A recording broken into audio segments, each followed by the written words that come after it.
안녕하세요. 반갑습니다. 킹덤 컬처 크리에이터 연보임 목사입니다.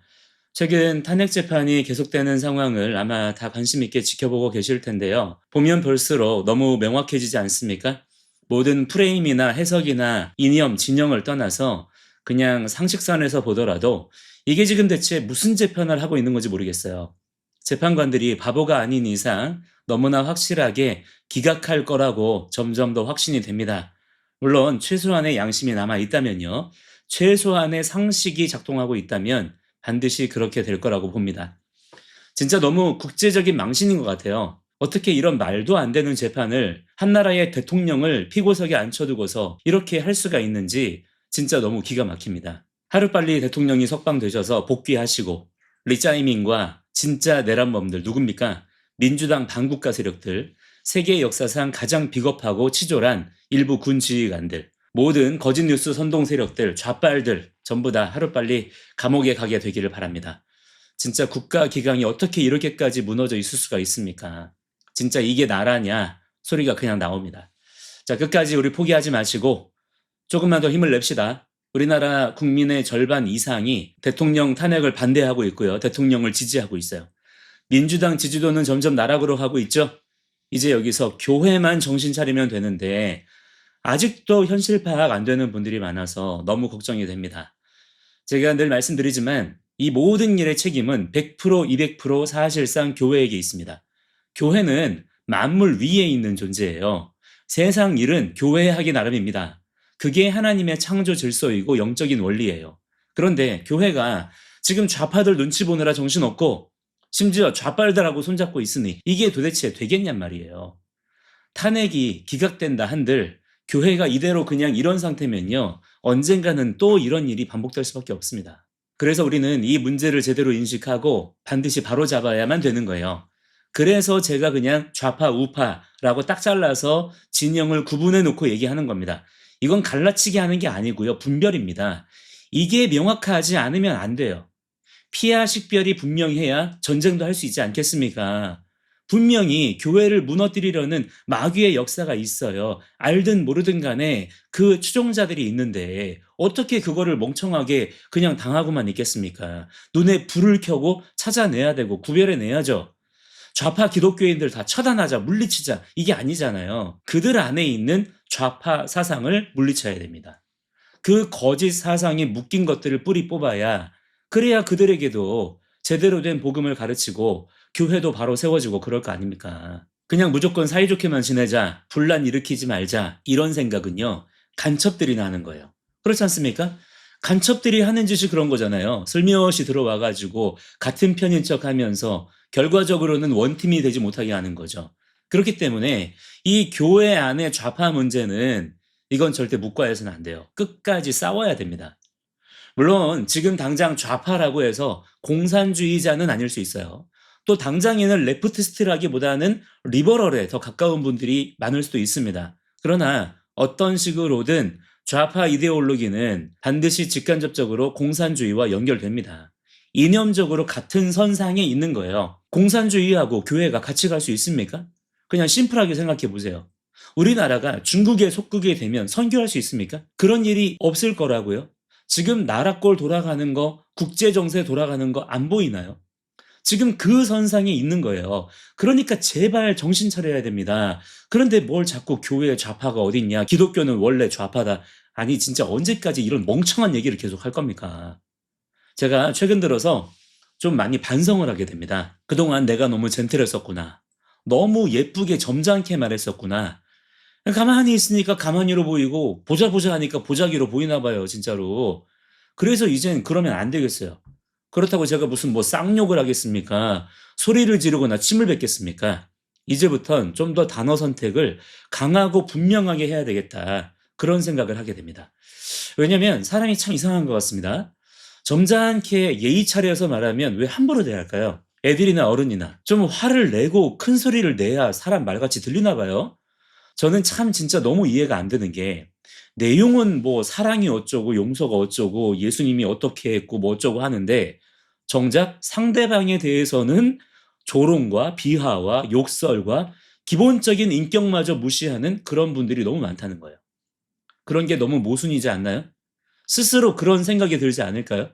사랑, 용서, 연합, 평화가 어쩌고 하는 게 그렇게 그들에게 중요한 가치라면 대체 왜 그렇게 하는 거예요? 저는 도저히 상식적으로 이해가 안 됩니다. 껄핏하면 할 말 없으니까 무속에 빠진 대통령을 왜 지지하냐 이러는데 좋아요. 100번, 1000번 양보해서 그랬었다고 칩시다. 그런데 지금 윤석열 대통령이 감옥에서 성경 읽고 계시다는 뉴스도 보셨죠? 그러면 그런 분들이 정말 진지하고 진실되게 정말 대통령이 무속에 빠진 게 너무 속상하고 그거에 분노가 치밀었다 그런다면 대통령이 지금 감옥에서 성경을 읽고 있다는 얘기에 가장 먼저 기뻐해야 되고 할렐루야를 외쳐야 되는 게 바로 그들 아닙니까? 무속에 빠졌던 분이 지금 이 하나님의 다루심을 통해서 성경을 읽고 있다잖아요. 하나님을 찾고 있다잖아요. 그분들이 더 감격해야 되는 거 아니에요? 뭐 계엄이 불법이고 독재여서 탄핵해야 된다?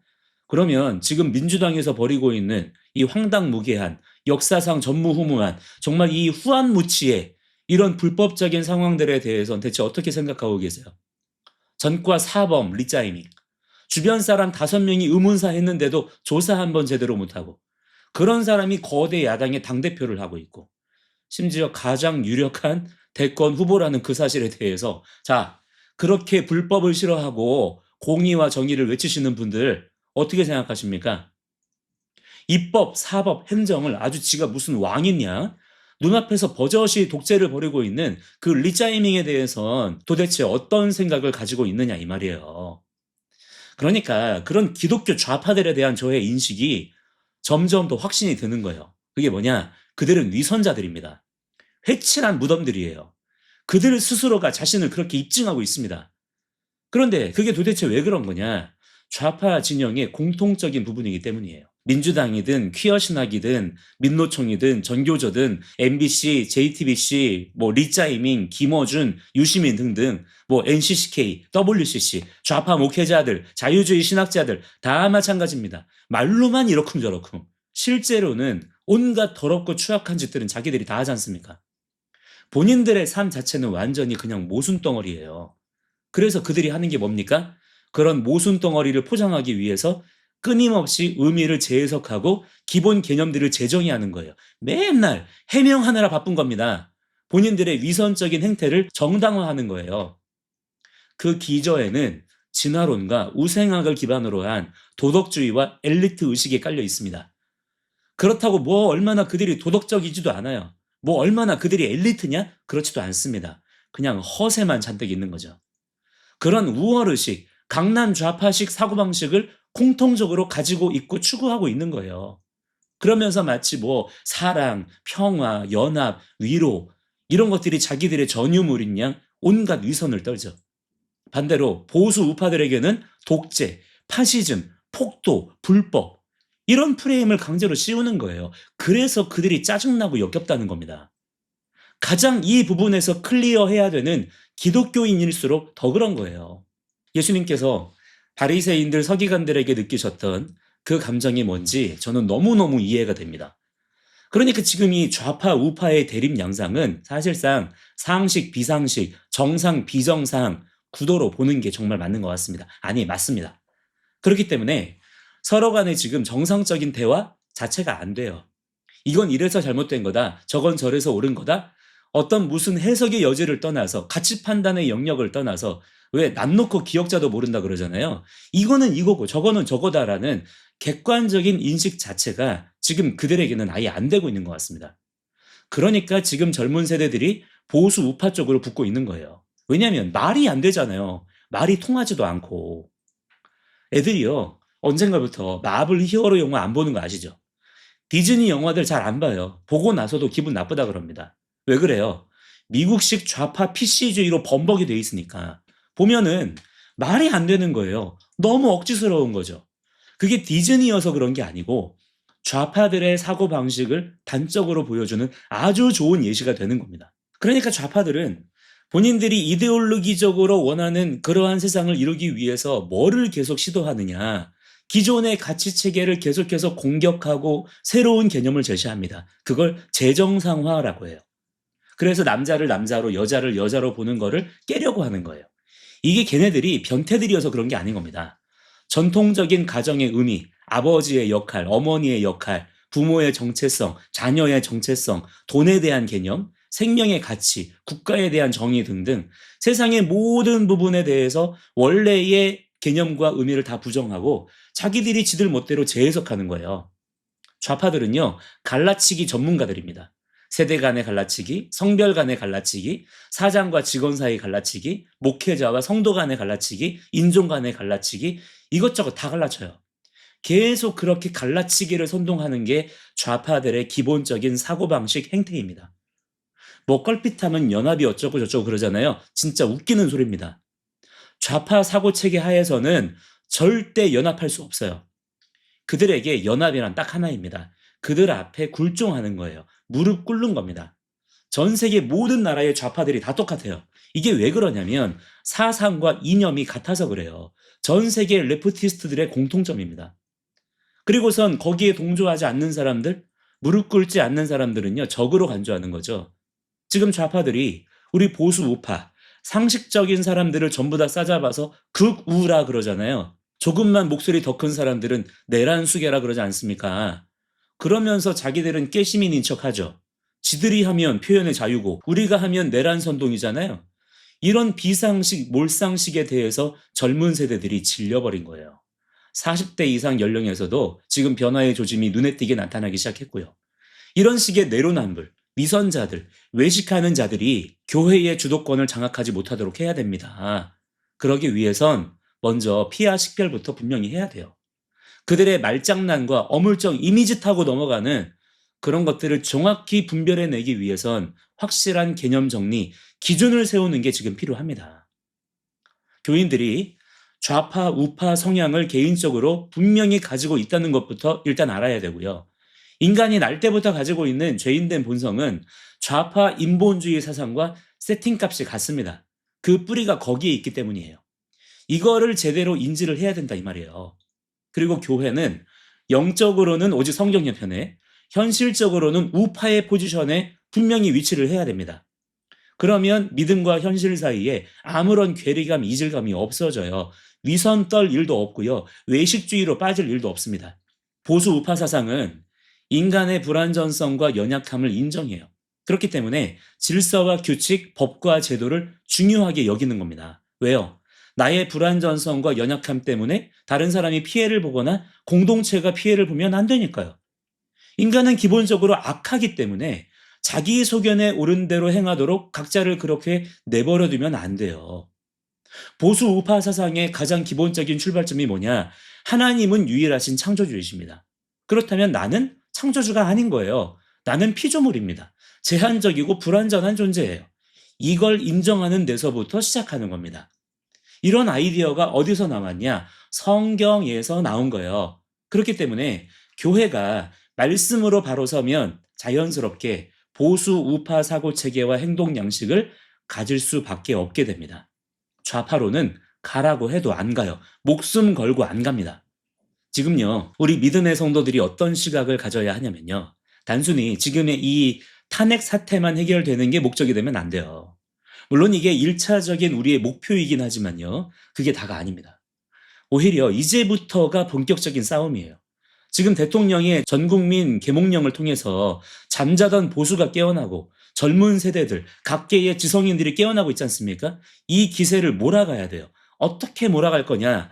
오랜 동안 좌빨들에게 빼앗겼었던 메시지의 주도권을 빨리 다시 가져와야 됩니다. 그렇기 때문에 교회가 먼저 말씀으로 바로 서야 돼요. 헬라적인 인문학 설교 중심 또는 음악 중심 신앙 체계가 아니라 오직 말씀을 읽고 소리내고 암송하는 신앙으로 무장해야 돼요. 그래서 충분히 성경의 말씀으로 각 성도가 채워져야 됩니다.